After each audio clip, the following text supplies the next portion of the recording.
Okay, we mentioned last time how I'm not going to cover all the rest of the imaging stuff because of the darn CImage file is screwed up. It's 9 years old, hasn't been updated, it's got problems. And it works fine with the earlier versions of Python, but I'll be darned if I'm going to reinstall everybody with Python 2. No, we're not going to do that. Alright, but one thing we do need to cover is chapter 6.4, which starts on page 205. Okay? Believe it or not, we've actually talked about a lot of this already, but not totally. So we're going to cover it to an extent. All right. I'm going to bring up my idle thingy. Who's he here? All right. Make it somewhat smaller. You know, if they give me like an 80-inch screen here, I'd be perfect. But no. All right. They talk about parameter passing. Or parameters, parent, passing, and scope. Very important. Very, very, very important. And when I went to the University of Tulsa, I actually had to write a Pascal compiler in Java. And prior to that, I understood scope and I understood all that stuff, but it really brought it home when I actually had to write the compiler to do it. And I was speaking to Casey, the guy who takes the class online, yesterday, and it kind of related to scope, so I figured, you know, we really need to get this stuff down. Okay? So, a parameter is like an argument. It's something, you know, you make a method, you make a function, and you pass it a parameter. Okay? Most things work that way. I mean, even when you go into the grocery store, you're going to buy something.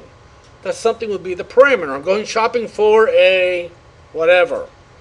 Okay, I'm going to draw 6 triangles or squares, or I'm going to display a certain picture. You keep passing parameters, okay?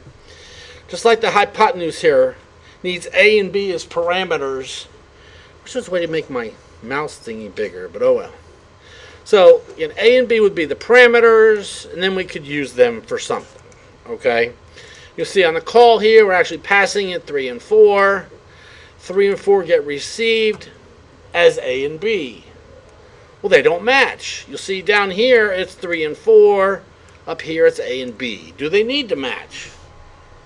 No.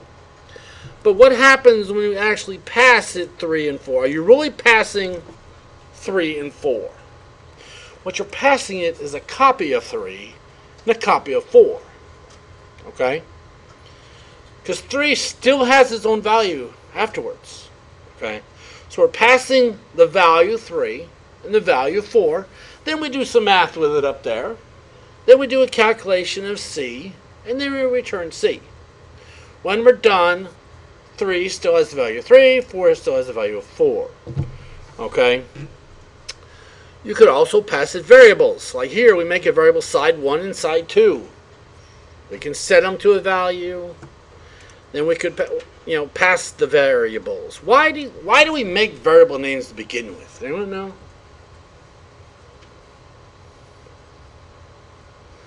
Why do we just skip all variable names? Because things change. I mean, we took algebra. Some of us, hopefully. Maybe successfully passed it, I don't know. Remember that whole X, Y, Z thing? Can you imagine writing a program that calculates sales tax? We all know we have sales tax. We learned yesterday that some people don't realize they have property tax as well, but that's a whole other story.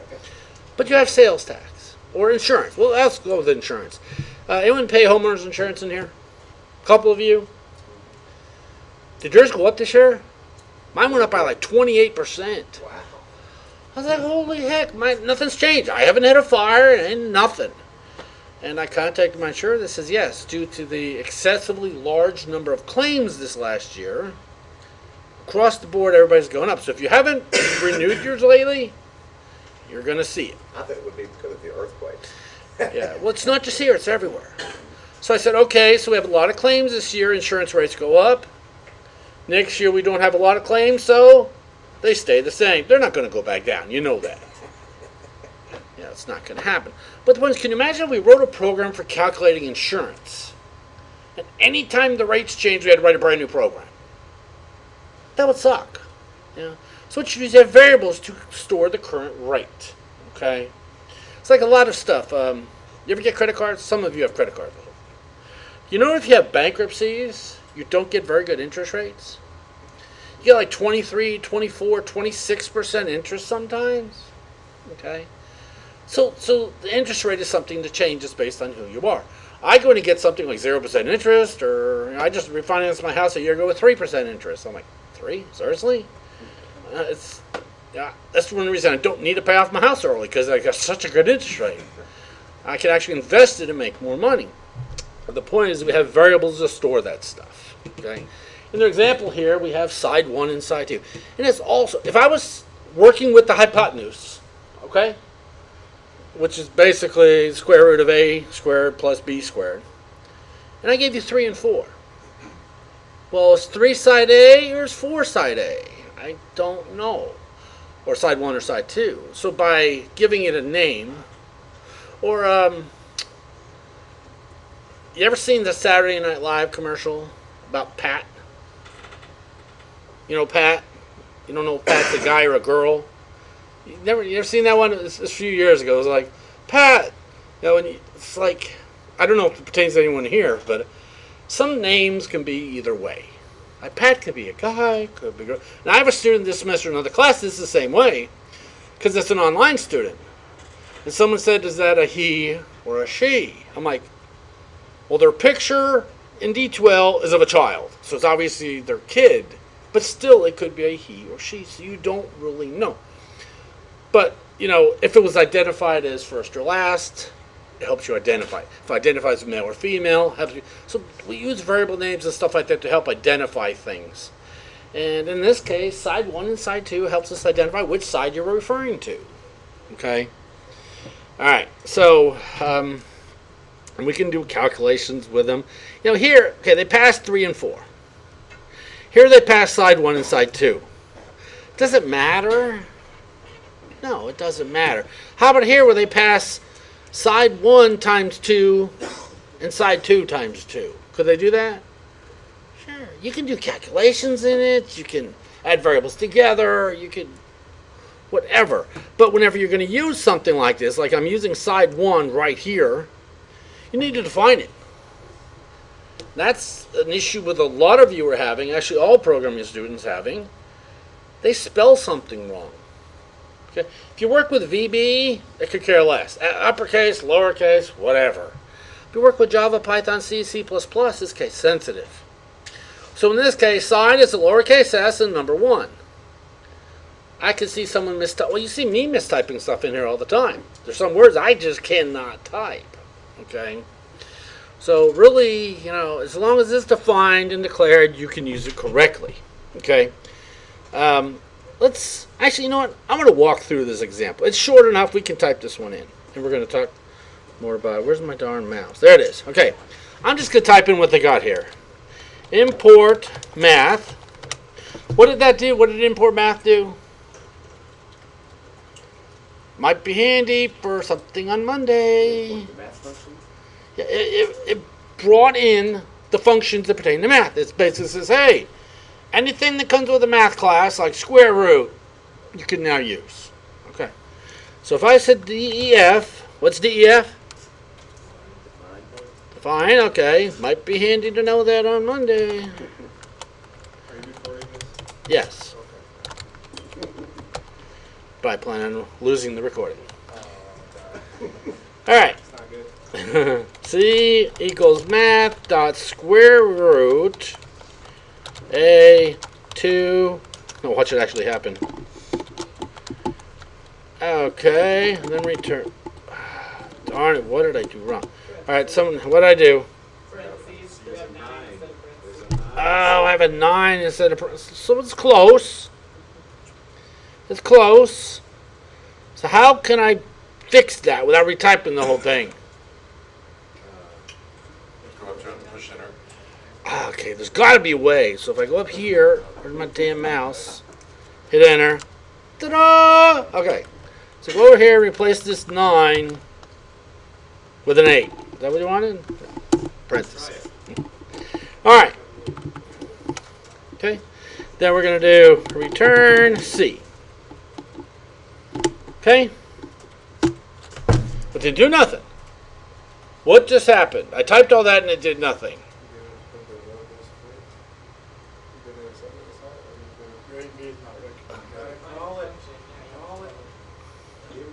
Okay, I think you're all kind of on the right track. I defined something. It's like I built a house. I just haven't moved in yet. I made a function, haven't used it yet. Okay? Yeah, I had a house. Anyone ever build a house? Sucked. Because they started building mine, and I was going to move in April. And like from the week of Thanksgiving until the middle of January, they did nothing. Drove me crazy. Oh yeah, we're off for Thanksgiving. Oh, so-and-so's off for Christmas. Oh, blah, blah, they're off for... It's like, you're killing me, dudes. Get in there and build my house. But, okay, so I just built a method. Okay, so now I'm going to call it HYPOTEN hypotenuse 3, 4. Then I get 5.0. Okay? So, I'm pretty sure... Okay, 3 and 4, what are they to begin with?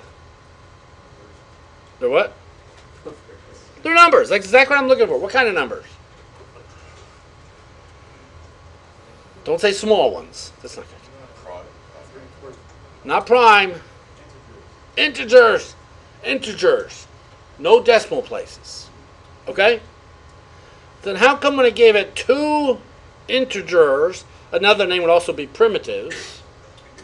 So I gave them 2 integer primitives. My result is a 5.0, which is it's a decimal. It's basically a whole number.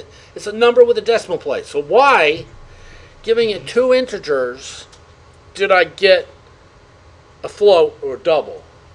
Anybody know? The square root. We called the math library, right? Here, we called the square root method. We passed it 2 parameters. A times, or not, is that A times 2? What is that? A squared?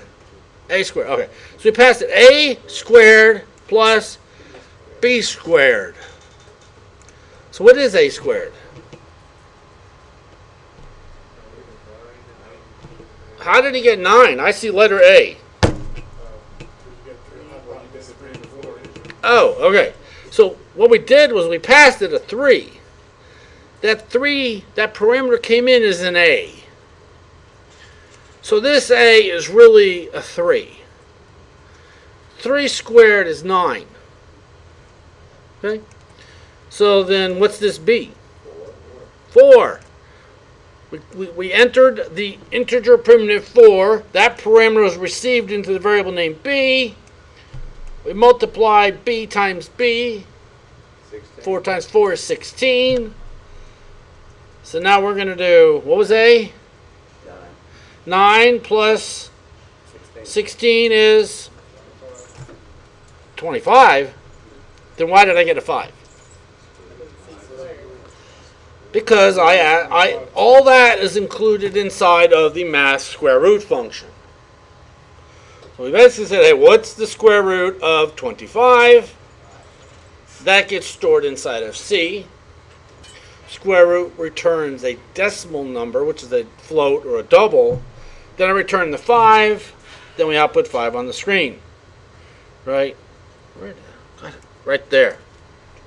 Okay? Everybody understand how hypotenuse worked? I mean, it's real basic. Okay? So we can pass it integers. We could pass it variables. Just like they did here, they said side 1 equals 3. Side 2 equals 4.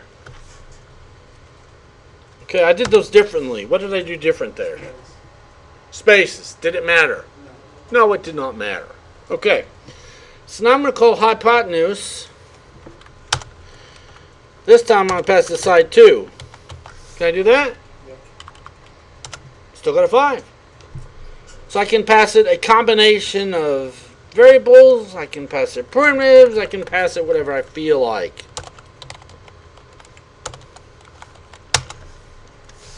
Easy enough. Okay? Now, I can change it up. I can say, you know what? I want to multiply this one times 2. This one times 2. Now we get 10. I can also say hypotenuse by itself. And what does that mean? Function hypotenuse at something or other. Anyone know what that means? It's location in memory. So when I just type the function or the method, well, actually, is this a function or a method? What is hypotenuse? How do it? It's a function because it returns a value. Another thing that might be handy to know for Monday. Okay, so hypotenuse is a function. It returned a value. So if I just type the function name by itself, it comes up and says, hey, function hypotenuse is located at this location in memory. So I could open up this machine or draw a map of all the memory on this machine. I can now see exactly where it's stored. Is it important for me to know that? No. Python's a higher level programming language. There's that abstraction thing we've learned about, right? Do I really need to know where it's stored? No. But I could get it if I wanted it. Okay? All right, let's continue now. So we can call by assignment parameter passing. Okay? Let's look at their example in here. Well, actually, they don't have an example of that one in there. Okay. So we can pass parameters. We saw that already. Okay. So in Python, however, all parameters passed using a single mechanism known as call by assignment and parameter passing. Okay. Simple two-step. It passes the data when it's called. Calling a function also known as invocation. So we invoke the function by passing it the data. Okay. You really send a copy of it. Then, well, what it says right here, it starts right there. It says, first thing that happens is the actual parameters are evaluated. So when I called, or when I passed it side 1 times 2, what it did was it took side 1, which is 3, multiplied it times 2, and got 6. So it did that first. Okay? So it did that first. Okay? The evaluation result is basically sent to the method at that point, and it returns the value. Okay? Yeah, that's pretty much how it works. Okay? And they also say the formal parameter and actual parameter, in this case, they are the same. Okay? They are no different in Python. They're the same thing. Okay? Now let's talk about namespace. Okay? Is there anybody in this room with the same first name? I don't think so. Okay. But could we have someone with the same first name? So if we had 2 people in this room with the name Ken, would we be the same person? No. But, can we do that in programming? Okay? So here, you'll see, I can never find my mouse. Okay, here we have a variable called side1. Okay? I'm going to bring this method definition down again, and I'm going to have it output something on the screen. I want to output print A. Print A. Okay? And I'll show you why. Now I want to call hypotenuse. We're just going to, actually, we'll do side 1, side 2. Okay. So I got a 3, and then I got 5.0. What was the 3 from? Print A. From the print A. Okay. Now they're 2 different names. Here we call it A. Here we're printing A. We're using A. And we have side 1A. Okay. Could I change that? Let me try something here. What if I went in here and I said side 1. Side 1. Could I do that?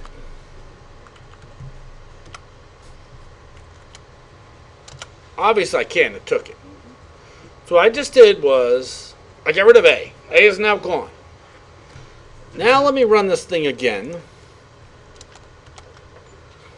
I got the same results. Because side 1 starts off as a 3. I pass it to the method as a 3. I print it as a 3, do some calculations on it, and then output the 5. What if, could I do this though? Tell me what happens if I do this. Side 1.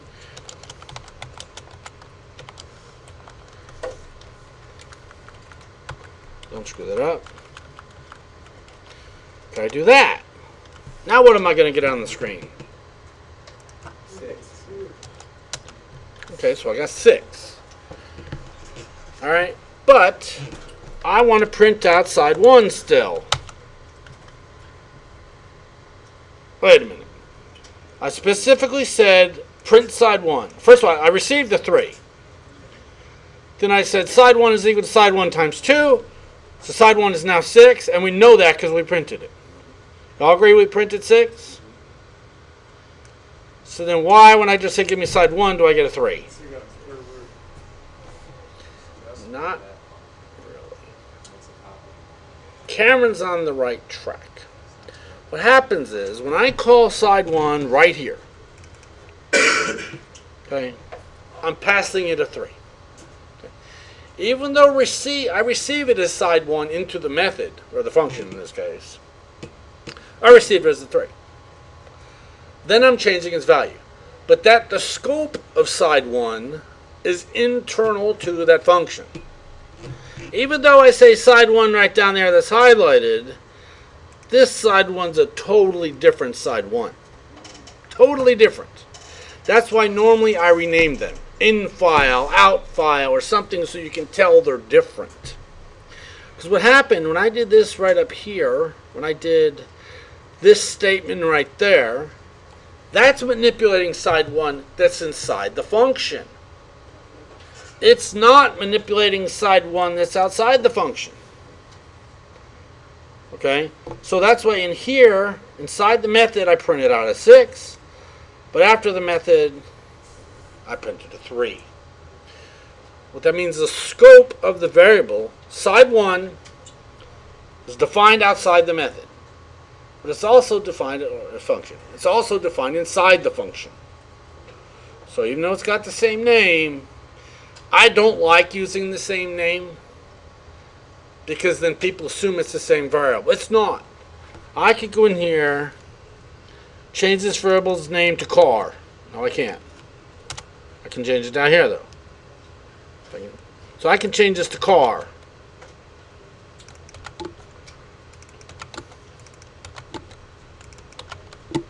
Okay? Can change it to car. No problem.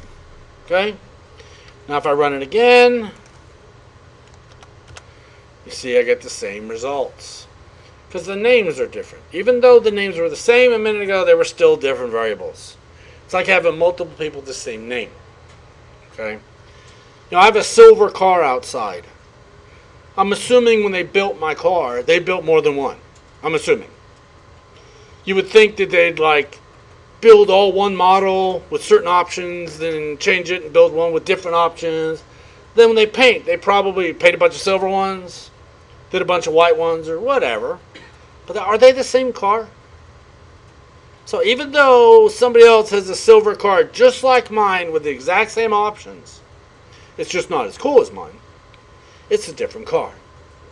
So even though we have a variable with the same name, it's a different variable. Alright? So scope is a really, really, really big deal. Okay? Alright. There's some things that are built in.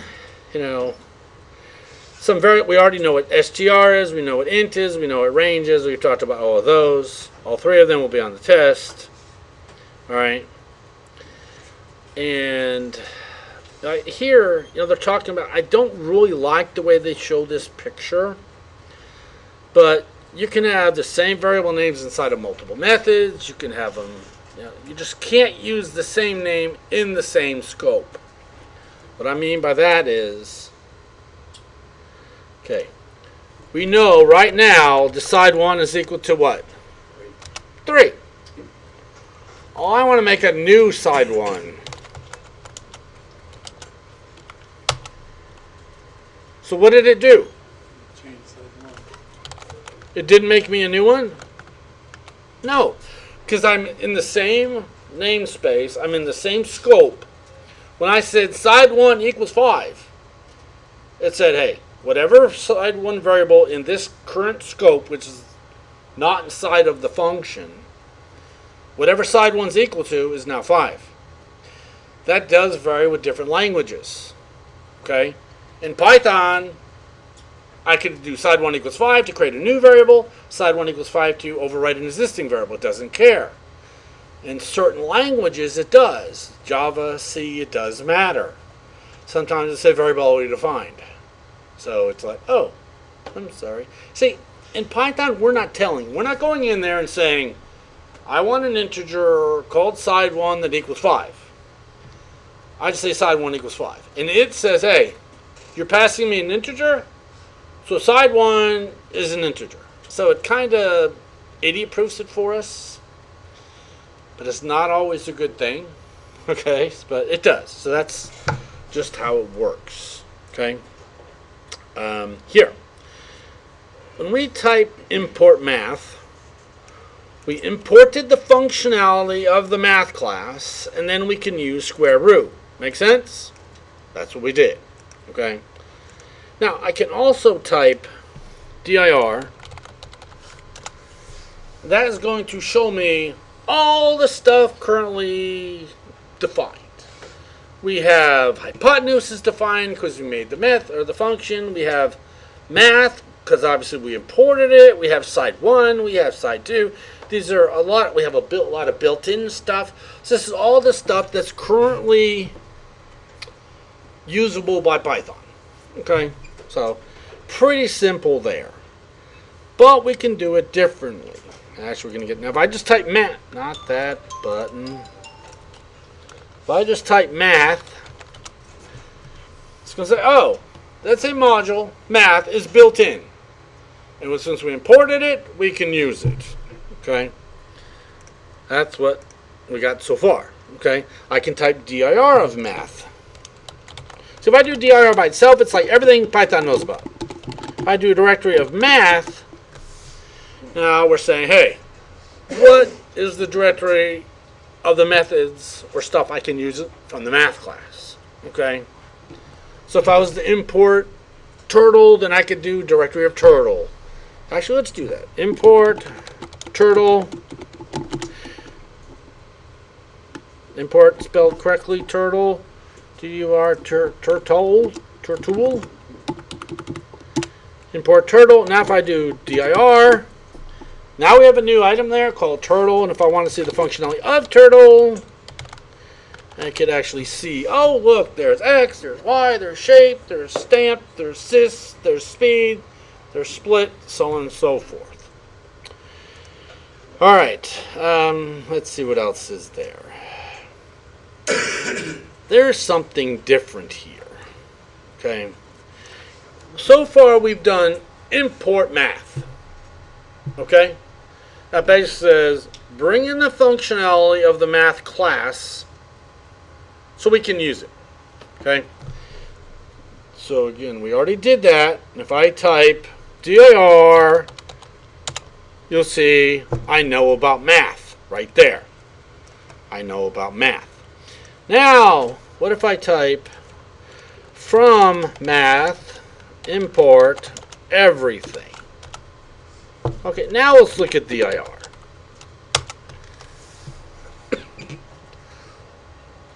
Remember when we read in a file, we said like, you know, or we use range from I to range whatever or whatever for line in file, that kind of stuff. When we did import math or for file import, remember, from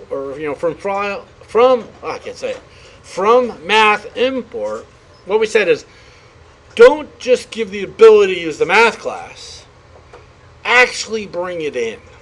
Okay, I'm going to show you the difference. Okay, I have to close this out. After your directory there shows me what shows when you import math. It should be about the same. It didn't have turtle, it didn't have Well, that's because I brought in turtle. I typed in turtle. I'm going to restart this real quick. Where's restart shell? Okay. Okay, I restarted my shell. So basically, I took all that functionality of math from Turtle and everybody and erased it. Okay, I created a new instance of it. So if I wanted to say math.square root of 25, what am I going to get? Okay, there. So I have no idea. It's like, what? What is this math you speak of? So I could import, not with a capital letter, I could import math. Now what happens when I bring in math.square root? Because what I told it was I want to bring in the functionality, or allow me to use the functionality. I didn't really bring it in. I basically said, bring in the functionality of math, just allow me to use it. So I could call right here, math.square root 25. I said, hey, you know that math class we just imported?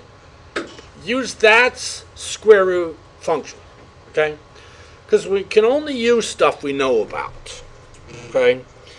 So when we imported math, we said, bring in, make available to us the math class.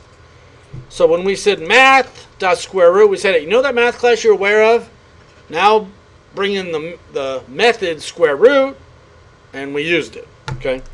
But if I do from, actually let me do a directory first. Again, you see we know about math. That's about it though. If we want to use parts of math, I can look at the directory of math. I say, oh look, I can use sine, cosine, f mod, hypotenuse, radian, tangent, square root, all kinds of stuff. What I said was show me what is available in math. I didn't bring it in, because all I did was I made Python aware of math. I didn't make it aware of all the stuff it could do. Okay? But when I do dir math, I said show me all it can do. But if I type from math import asterisk, what I told at that point was, hey, from that math class you're aware of, go ahead and bring in all the functionality of it. So now I can still type math.square root 25. So I'm telling it, hey, you know that math class? Use square root. But I can also now type just square root without the math prefix. The reason is, if I type dir here, remember a few minutes ago when I typed dir, it just showed the built-in stuff? Then when I imported math, it just showed the word math. But then now that I did the import everything from math, right here, now I know about it all. Now I can actually use square root without having to say, hey, math class dot square root. Because now I actually brought the entire functionality in. Hopefully you're catching what I'm saying. Okay.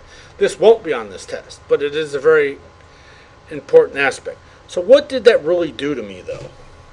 So when I said import math, I brought in a small bit of functionality, but the ability to use. It's kind of like me saying, hey Cameron, come into the room. All I brought in was Cameron. Then if I want Cameron to do anything, I can say, hey Cameron, go do this. But what if I could actually bring in all of Cameron's skill set? Then I no longer have to reference Cameron. I can say, oh, I want to play Twitch or Pokemon or something without going through Cameron. From math import everything brings, I should bring it all in. Don't just get it where I can use it by referencing math. I want to actually bring it all into me. And it actually brought a lot more stuff into memory is what it did. I don't know if I can type this. Let me try. Yeah, it's a built-in function now. But let me restart my shell again. Restart shell.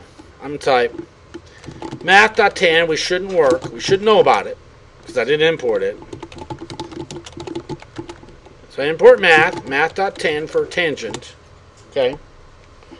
So now I can use it. But if I do just tan by itself, I can't use it because I don't know about it. But if I say math.tan, I can use it.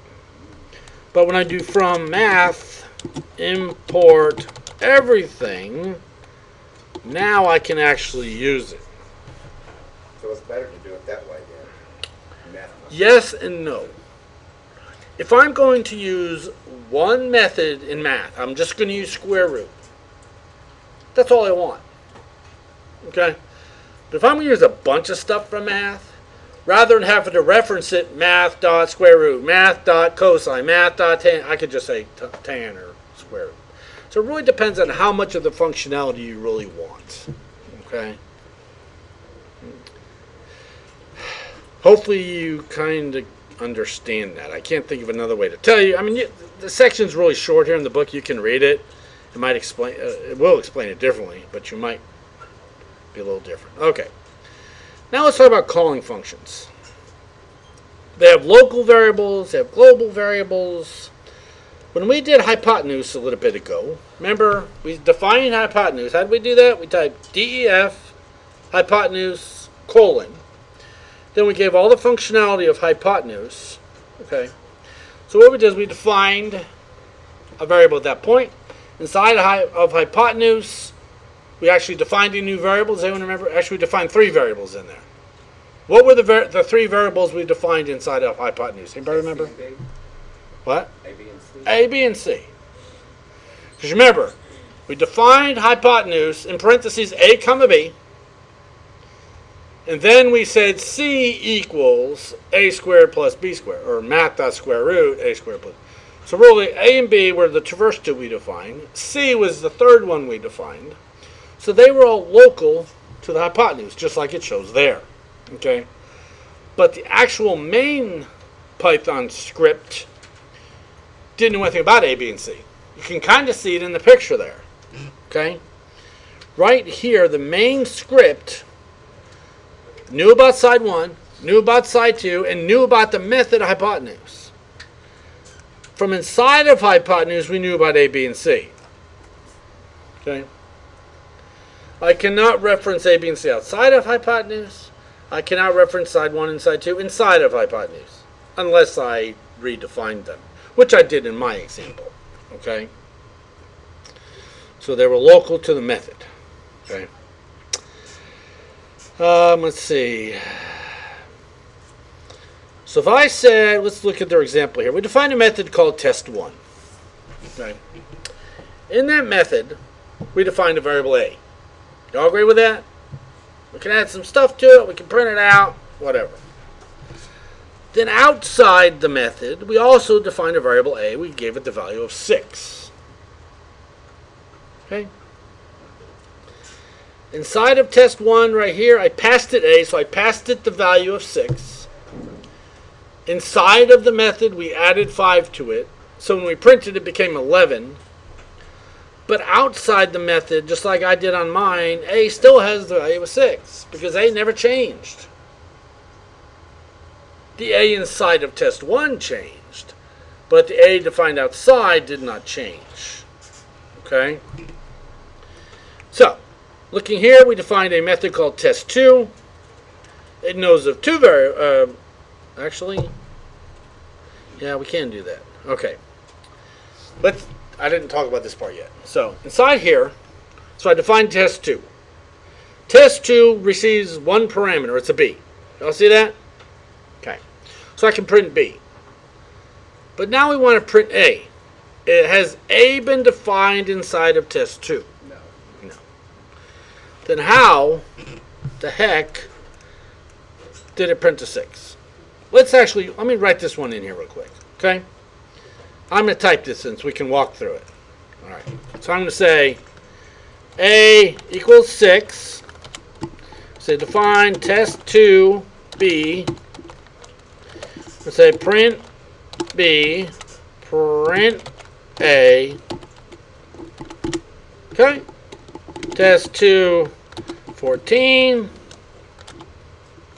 Whoops, and that bracket was mine. I'll just take it without the bracket. Hold on. Test 2, and I get 14 and 6. Obviously, I passed it a 14. Obviously received 14 here, and it printed 14 there. How did it print A? Remember, A is actually defined outside the method. Does anyone know how it knew about A? Well, what happens is the methods, at least in Python, this is not true in all languages. In Python, test2 inherits from the parents. Okay? It's kind of like if test2 was my son, okay? My son has his own stuff, okay? But he could still reference my stuff as the parent. So we can reference A, which is not defined inside of test2. It's actually defined at the higher level, at the main level. So we can still use it. But what happens inside of test2 if I redefine A? Does it override it or what? No. Let's try it. So I'm going to redefine test2. Okay?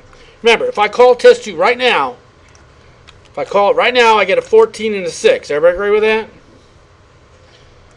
And if I just type A by itself, I get a 6. So inside of test2, I'm going to say A equals 7.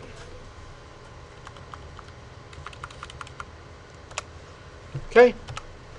Now I want to call test2, and what should my output be? If I type this statement right here, what should print on the screen? Would I get 14 and 6? I get 14 and 7. Let's make sure. The reason is I passed it a 14. I received 14. I printed 14. A, actually I didn't change A. I created a brand new variable A. So I made a new variable A equal to 7 and I printed it. Because out here, if I still say A, I still get 6. It's kind of like saying, you know, my son runs a contracting, whatever, installing alarm systems. Okay? He borrowed my ladder. Okay? He didn't have his own. So Nick, whenever Nick used a ladder, he was actually using my ladder. Okay? But like a kid that knows better but's an idiot, decides to leave everything in the back of his truck without locking it. So what happened to Ken's ladder? Ken's ladder now became somebody else's ladder. So now when we reference Nick's ladder, there's no ladder because my ladder was stolen. And now, this isn't the way it should work in life. Nick goes out and buys a new ladder. So whose ladder is it? Yours. It's Nick's ladder. So you need to go in his truck and steal it back. Because now when I reference Nick's ladder, it used to be really my ladder. But that got stolen. So the new ladder was Nick's ladder. So when I reference Nick's ladder, I get Nick's ladder. When I reference my ladder, I get, huh? No, your ladder got stolen. Yeah, but you were using it. But he misses that whole thing here. Okay? The same way here. We could reference A, and it referenced it from the main part of our program. But the moment we redefined A with the value 7, now we added Nick's own ladder. So now A is equal to 7. So if we were to go back and delete A from the main part, A would still be 7 inside of test 2. But it wouldn't go back the other way. That's what I said, it's Nick's ladder now. If I want a ladder, I got to borrow Nick's ladder. Which doesn't make any sense to me. And mine was a $250 ladder. His is the $40 ladder. I got my own ladders. I actually went to do a job one day, and I was finishing up, and I'm getting ready to leave, and the lady goes, "Oh, well, you forgot your stuff." I'm like, "What do you mean? Got all my stuff?" She said, No, you forgot your ladder, you forgot this saw. I'm like, "That's not mine." "Yeah, it is." I said, "No, trust me, it's not mine." "Yes, it is. You're the only one here." "Lady, I did not bring a ladder, and I did not bring a saw." "Well, they're not ours." So they got it. I'm like, "Fine." So now Ken has a ladder. But I didn't steal them. It's not mine. But they're like, no. Yes, they were thrust upon me, exactly. I was forced to take this ladder. It's terrible. And this nice saw, which I had, the one for cutting holes in sheetrock, I still have it today. It's pretty nice. God was smiling down on you for letting your son have a ladder. You didn't have a ladder after that. Yeah, Yeah, it was sterile. But you understand how the scope and where the variables work. Even if I was to remove the A from the main part of the method, since A was redefined inside of test 2, I can use it inside there. I just can't use it outside of there. So if it has not been redefined, you can use it from the parent, basically. If it has been redefined, it's next ladder and you can never use it again. Kind of screwed. Alright. Hopefully I explained that decently. Not all languages work that way, but it's hit or miss. I know C does. For some reason, I think part of it works in Java. I just can't remember. Okay. Modules and namespace. That's pretty much what we just talked about. I don't know why he's talking about it again, but functions, modules are the same thing. They work the exact same way. Okay? And I think that's the end of this section. Let me make sure. I think that was it. Yeah, then the rest goes back to picture sizing. So, I think we covered 6.4 sufficiently. If you have any questions on it, please ask me. But it is important you know scope will not be on your first test. I stress the first test, but it will be on the second test. All right? So let me stop this recording.